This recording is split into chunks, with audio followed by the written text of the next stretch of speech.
plus un message interpellateur, contrairement à ce que venait de dire le docteur, le président organisateur. Un message interpellateur pour nous d'abord les Itouriens, à commencer par nos frères qui ont pris les armes. Commençant par nous, les politiques et les notables de l'Itourie.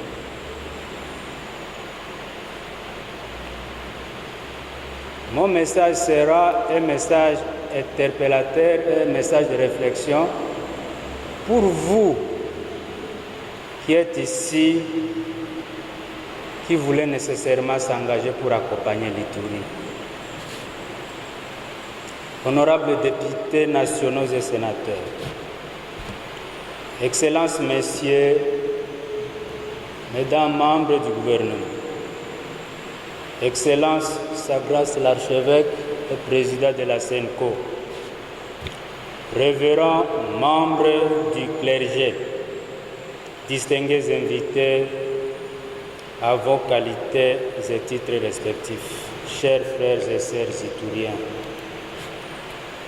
c'est avec honneur et beaucoup d'humilité que je me tiens devant vous en ce jour de la messe en mémoire de nos pères, mères, oncles, tantes et nos enfants qui ont été sauvagement massacrés en Itourie. Je voudrais de prime abord remercier Son Excellence Sa Grâce l'Archevêque pour avoir accepté d'officier la messe de ce jour qui nous permet d'avoir un moment de recueillement en mémoire de nôtres qui ont quitté la terre des hommes dans des conditions cruelles. Mon remerciement s'adresse également à l'équipe organisatrice et aussi au curé de la paroisse Notre-Dame qui a accepté de nous céder cette cathédrale.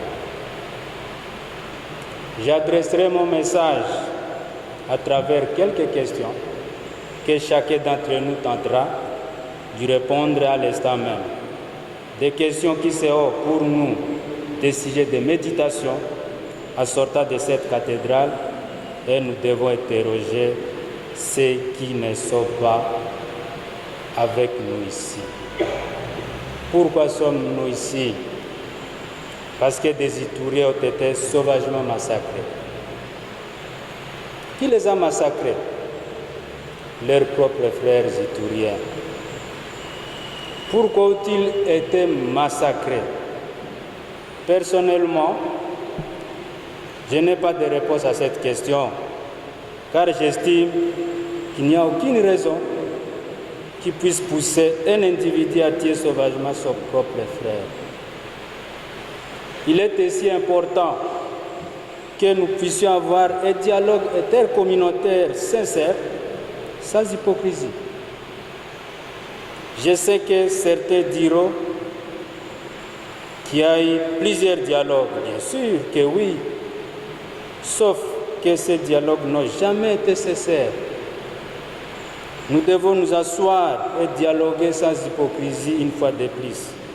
D'abord, les Alours entre eux, les Lendou entre eux, les Yema entre eux, les Bira entre eux, les Nyali entre eux, les Loubara entre eux, bref, chaque communauté à son niveau.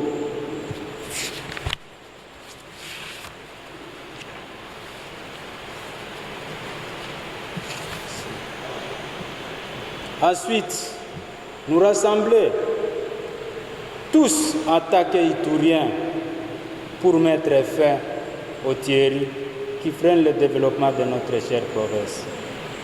Mes chers frères et sœurs, nous sommes sur le point de perdre tout le prestige d'être appelés Itouriens. Les raisonner pour que l'Itourien, sans aucune distinction, prenne la résolution de mettre fin au conflit. En tant qu'humains, nous devons arrêter de faire couler le sang de nos prochains, de nos frères. Ce que nous gagnerons à travers une province de l'Ituri totalement pacifiée est de loin comparable à ce que nous pouvons gagner en faisant couler le sang des innocents. Je sais que ce que je dirai maintenant même pourrait blesser certains d'entre nous. Mais avant de me condamner, allez réfléchir à ceci. Le gouvernement congolais n'a aucune solution à nous apporter. J'insiste, aucune solution. Seuls les Ituriens peuvent trouver la solution à leurs propres problèmes.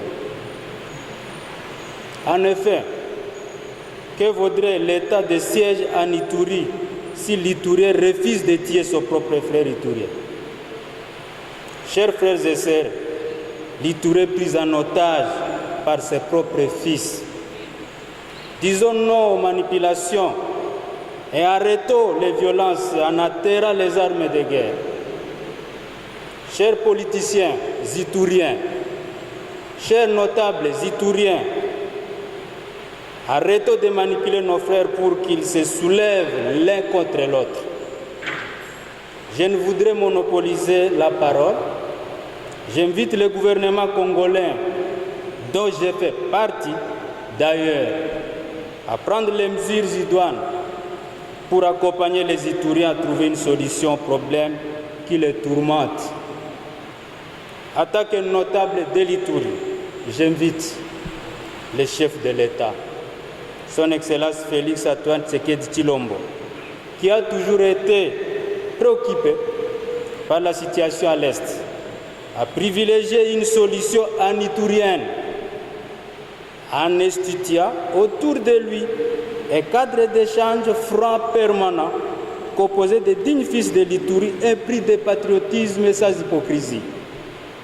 Que l'âme de nos frères et sœurs victimes des massacres en Ituri repose en paix. Je vous remercie.